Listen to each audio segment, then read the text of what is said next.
So my name is Colleen Karp, and my senior Keystone project is an investigation of the United States Refugee Admissions Program and how they make decisions, specifically concerning which refugee populations around the world are allocated refugee admissions quotas for resettlement in the United States.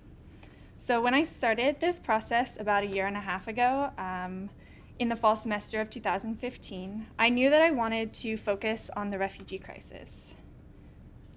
In 2015, forced displacement hit a record high. Stories and photos of refugees making perilous journeys across land and sea were constant features in the media.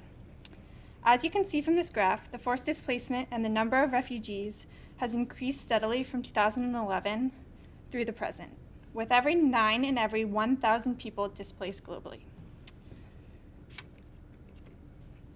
As you can see here, the vast majority of forcibly displaced people or refugees are not resettled in a third country. Some will be able to return to their homes or integrate locally. Many more will languish in camps or urban environments without rights or resources for years to come. Therefore, I became curious as to how certain populations of refugees were chosen for resettlement in the United States among the millions displaced around the world. So, how does the United States Refugee Admissions Program, known as USRAP, choose populations for inclusion in resettlement quotas? So first, it's important to understand who's making these decisions. So USRAP is a public-private partnership that together encompasses the entire process of refugee admissions and resettlement. So it consists of 3 government agencies. It's headed by the Department of State, and they oversee the whole process and propose admissions ceilings and processing priorities. They're supported by the Department of Homeland Security, which adjudicates on refugee cases and screens refugees at the borders, and also the Department of Health and Human Services, which provides domestic resettlement benefits for arriving refugees. Also taking part is the UN High Commissioner for Refugees. They refer refugees to the United States, and they also kind of know most about what's happening in the world as far as refugees go. And also the International Organization of Migration and Resettlement Support Centers, which aren't as important in my project. But lastly, voluntary agencies, shortened VOLAGs, which provide resettlement assistance and services to arriving refugees. So this might lead you to believe that refugee admissions process is bureaucratic and governed by kind of well-established procedures. However, in my research, I discovered that in reality, the process is political and takes place behind closed doors, and it has for many years. So the process is governed by 2 important pieces of legislation, the Immigration and Nationality Act and its amendments in the 1980 Refugee Act.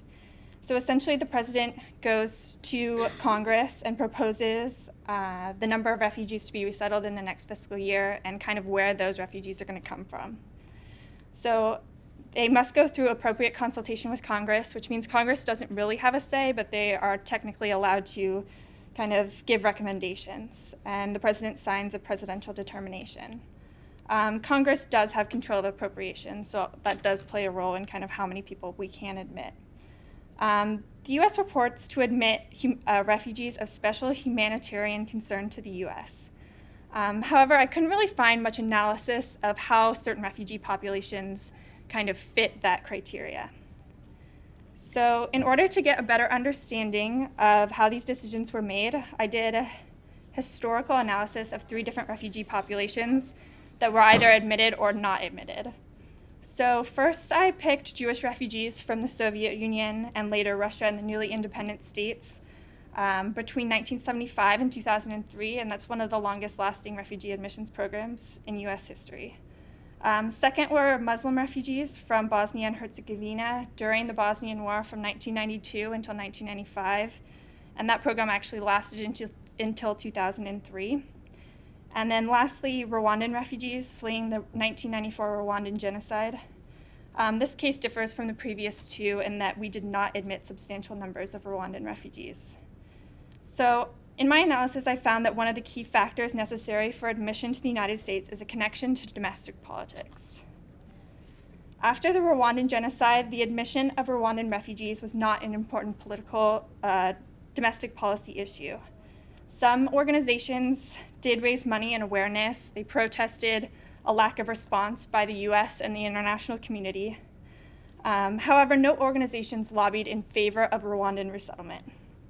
Additionally, there were very few Rwandans or Rwandan Americans who could trace their past to Rwanda. And therefore, there was no important voting bloc or lobby that may have played a role in bringing Rwandans to the United States. So this is something that distinguishes this case study from the previous two I looked at. So in this photo from 1994, you can see a refugee camp in Goma, Zaire, which is modern-day Democratic Republic of the Congo. Hundreds of thousands of Rwandans crossed borders to flee genocide and chaos. Those who committed the genocide were also in the camp and brought fear. The international community largely failed to respond, and thousands were killed in a cholera epidemic. So there was certainly a humanitarian reason for a resettlement program. Additionally, the refugee crisis continues to cause instability in the region, both in the DRC and just the region in generally, even today. So there was also kind of a natural interest as the US kind of puts an emphasis on regional stability. However, at the time, a resettlement program could not really be justified. So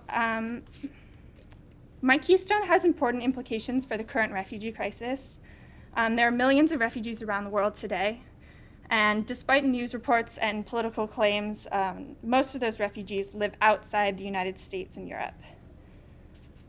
In fact, the US has fewer than one refugee per 1,000 in population, in contrast to countries such as Lebanon, which has a staggering 173 refugees for every 1,000 in population. A similar story is told when you look at number of refugees for GDP.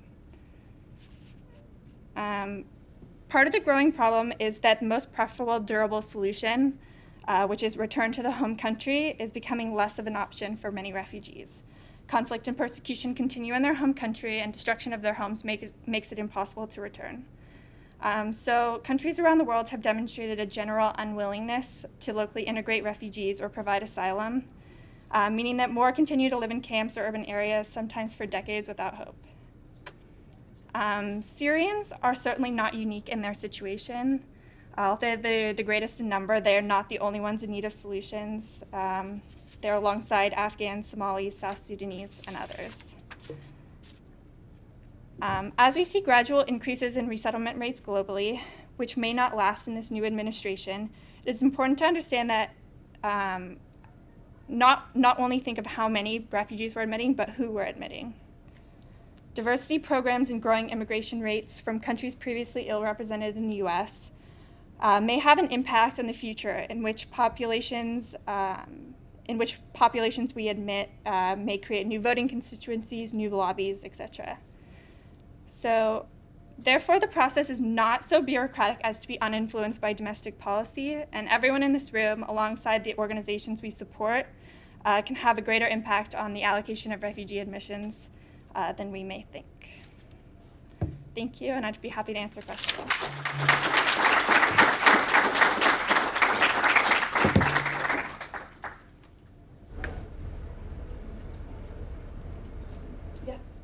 Based on your research, could you give us some practical sense of solutions you might recommend?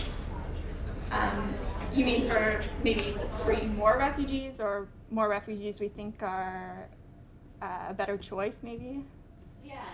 Or just influencing? I mean, definitely the chart suggested the U.S. is not doing its part in sort of a global sense to help refugees, but I wonder from a political or policy sense what you might recommend. Yeah, I think what's really important is kind of these resettlement agencies that do a lot of resettlement and kind of work abroad as well. And I think supporting those is a huge thing. They have more influence maybe than the typical person on influencing policy. And they actually work with refugees who come here. So they really know their stories better than anyone else. So I think kind of supporting those organizations, as well as joining any organizations that can lobby and say, these groups are really in need of resettlement and they're underrepresented in our current policy. Yeah. For the 3 case studies that you chose, was there a reason why they were all from kind of like the late 90s? Is it just because we need that distance and perspective in order to analyze? Yeah, initially I was interested in doing something more recent, but there's just not a lot of information, and some of those programs aren't really finished, so it's hard to look at them objectively. But I maybe intended to do them more separated, but a lot of them overlapped, and I kind of wanted maybe different parts of the world, different ways the U.S. was involved. Obviously, the first one took place during the Cold War against the Soviet Union, so that had a whole different perspective than Bosnia-Herzegovina, where we were kind of involved, and then Rwanda, where we were pretty separated. So it was kind of just ones where I could find some information as well, because it was hard to find information. Colleen, what are you going to do with this? Are you going to go farther with it? For instance, you can go back in history. There was a great article just written by George Takei of Star Trek fame about the Japanese internment camps in the Second World War. And also, famously, the U.S. refused to take in Jews in the late 30s. Are you thinking of expanding this? Are you going to do this for a PhD thesis? What? I'm not sure. I am very interested in, because a lot of these are reflected about our past, how we've admitted refugees or immigrants in the past. We tend to kind of replicate the people who are already here and people we bring in, and that's changed recently with diversity programs. But like I said, with Rwanda, a lot of we didn't have big populations of people who could easily trace their roots back to a certain country in Africa. And that's changing now, so I think maybe we'll start to see a bit more diversity in the program. As far as next steps, I'd definitely just like to kind of understand, because these are very distinct case studies, and I think that it's hard to draw conclusions about the whole process from just these 3, because they're all different. Yeah. So you brought up the current administration a couple times, but there's also a bigger growing nationalist movement in the West. What do you see the implications of that being on just the refugee crisis in general, and how politically do you think we can combat that? I'm not too concerned that we're going to stop admitting refugees, and I think that it's becoming more of a dialogue now because people are opposing it. I think this isn't something that's been talked about quite a bit, and I think now it is because some people are opposed to it. I actually think probably we'll see more Syrian refugees come into the U.S. under the Trump administrations than we saw under Obama, just because of timing, and Obama wasn't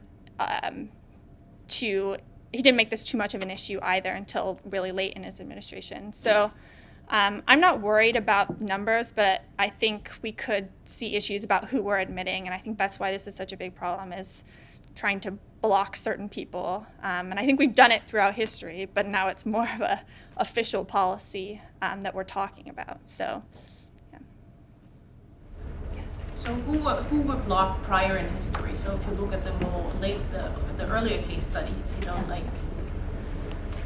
Well, you can look at, an interesting one I may have done instead if I had known was Haiti and Cuba. We admitted a lot more Cubans than Haitians, so it would have been interesting to compare why, when they're relatively similar in terms of background and stuff.